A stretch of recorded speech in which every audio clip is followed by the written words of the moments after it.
2000.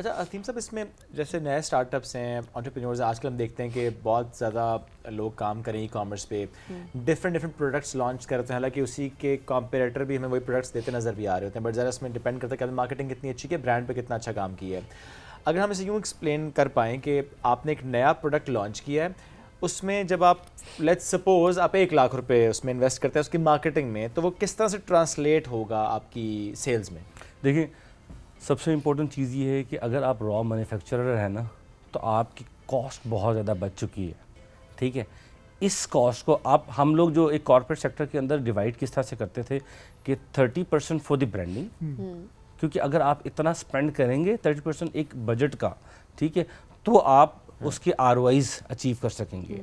تو کسی بھی اسٹارٹ اپ کے لیے یہ بہت ضروری ہے کہ وہ اپنا فار ایگزامپل اگر اس نے 1 لاکھ روپے بجٹ رکھا ہے تو وہ میک شور کرے کہ اس کا پروڈکٹ جو ہے وہ اس کی ٹوٹل کاسٹ کا 20 to 30% پہ بنے. ٹھیک ہے، اچھا 30% آپ نے کیلکولیٹ کر لی فور دی پروڈکٹ، ٹھیک ہے، 30% آپ نے کی برانڈنگ کے لیے، تو that sums up with the 60%.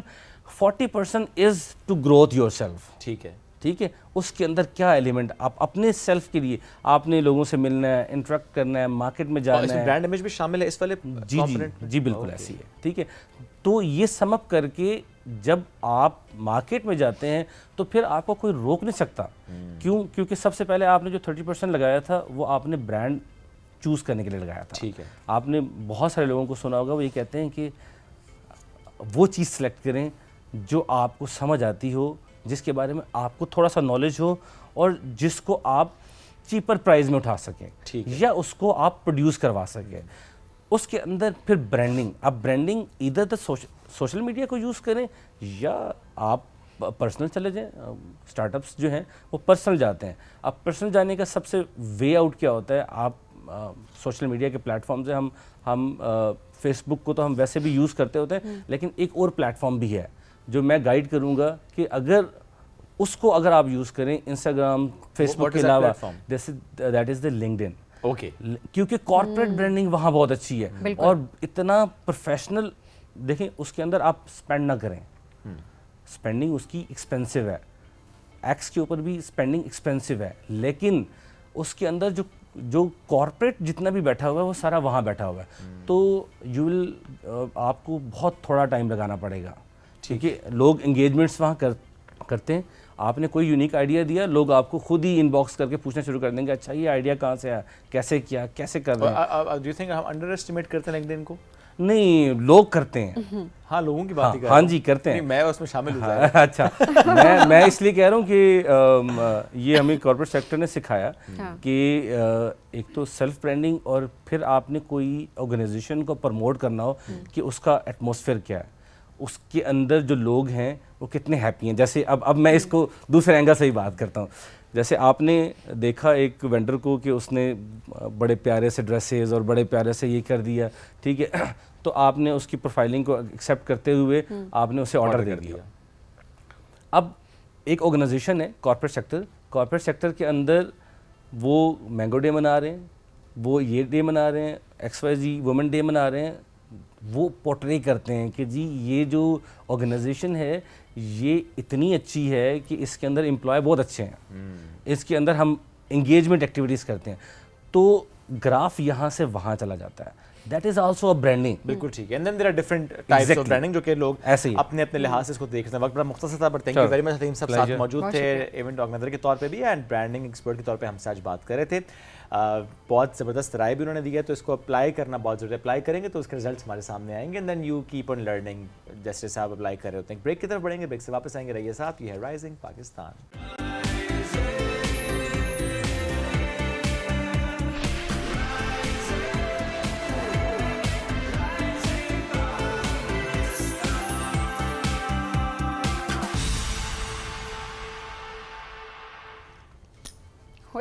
Rising Pakistan میں آپ کو کہیں گے خوش آمدید. کبھی کبھی بریک میں ایسی گفتگو ہو رہی ہوتی ہے کہ اس کے بعد لائیو آ کے بھی آپ ہنسی کنٹرول نہیں کر پا رہے ہوتے. اور یہ کہنا غلط نہیں ہوگا کہ ہر دور خواتین کا دور ہوتا ہے اور یہ دور کچھ زیادہ ہی خواتین کا دور ہے اور یہ بہت اچھی بات ہے. مرد بیچارہ نا پروفیشنل لائف میں بھی پس رہا ہے اور گھر میں بھی پس رہا ہے. ہاں ایڈا بیچارہ ہے نا.